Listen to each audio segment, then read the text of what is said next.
Welcome to A Woman's Heart. It is such a pleasure to have Donna Amidon back at the show, and a special treat because we're both here in Virginia. So, welcome back, Donna. Thank you, Lisa. It's great to be here. Yes, now for those of you that may not know, Donna and I actually got to do an interview in person last time. We're doing it on Zoom because of the modern technology and easy, but you are just up the road, which is a treat for both of us to talk from somebody in Virginia. Yeah, it's great that we're both neighbors, pretty much. Yes, we are. And now, since you have been on the show, some people may already be familiar. I know I'm somewhat familiar with you, but I would love for people to get a chance to get to know you a little better. So tell us about yourself and something fun that isn't normally in your bio. Sure. Well, my name is Donna Amidon. I am married. I've been married for about 23 years. I have two teenage children. One just graduated high school, and the other one just started driving. So I'm a Oh my. praying mama. I'm a praying mama. Yes, you are a praying mama. Yeah. I love all things Bible. I love the church. I love what God's doing in women's hearts. And I just love encouraging women with the truth of God's word.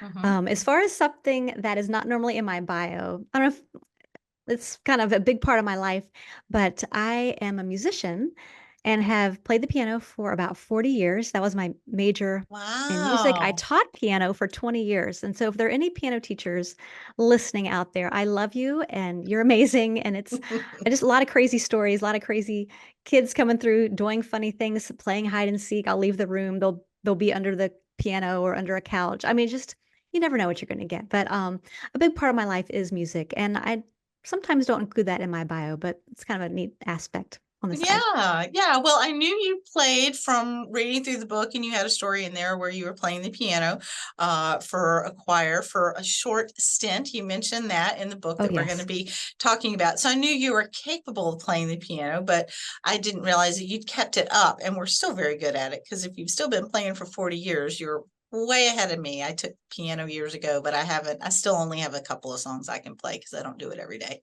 Yeah. Yeah, you have to do it to keep it up with you, and I haven't. I think I'm losing a little bit of it. But yeah, it's Yeah. fun. It's a wonderful Yeah, thing. it's very, very relaxing Uh-huh. and yeah, I love it on the few songs that I can play. It's very nice.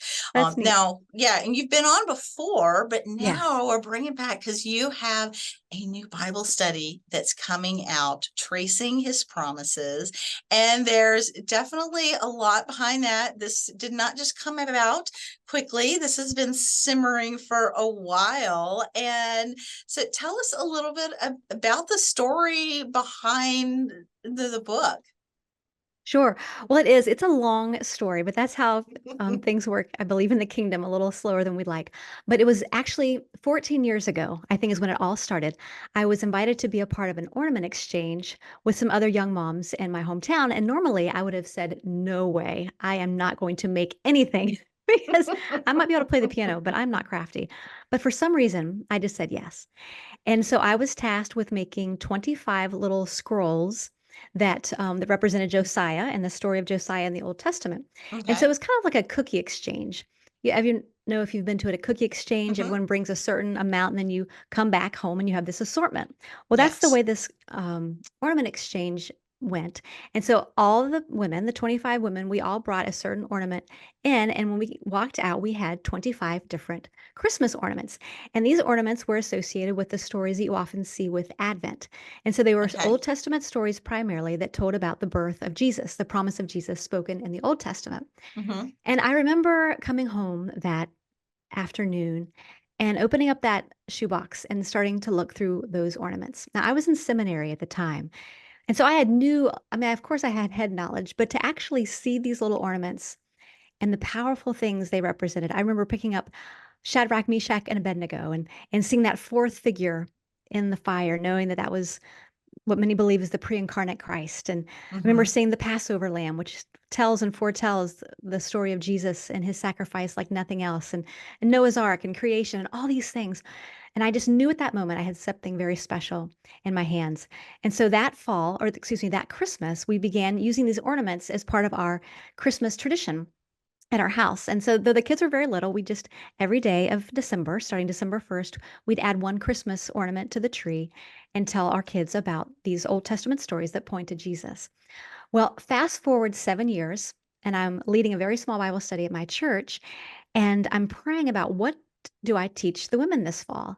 Mhm. And I started dreaming about what it would be like for moms and families to make this tradition part of their regular Christmas season, and what it would be like for families to teach their children about Jesus in the Old Testament. Because I think we could all use help with Christmas, couldn't we? Yeah. Oh I yeah. mean, I was just going to say, because the Christmas season, it gets so busy with all of these other things. And as much as you want to really focus on the real meaning behind Christmas and keeping Christ in Christmas and teaching all of that, sometimes it just gets away from you with all the wrapping and parties and events and everything else. yeah. And the neat part about the ornaments is that, like, you're already decorating, you're already putting up Mhm. ornaments. So you just kind of integrate this into your celebration, but it points everyone to Jesus. And so I just could not wait to do that. So I got my maybe 10 ladies in the Bible study, and we bought this devotional to go through. And we're going through this devotion, but I'm quickly thinking, wow, there's so much more here than a 150-word devotion. And so Mhm. that fall, I literally just started writing, just scratching down something. I would put it through the copy machine, and here you go. And the ladies loved it.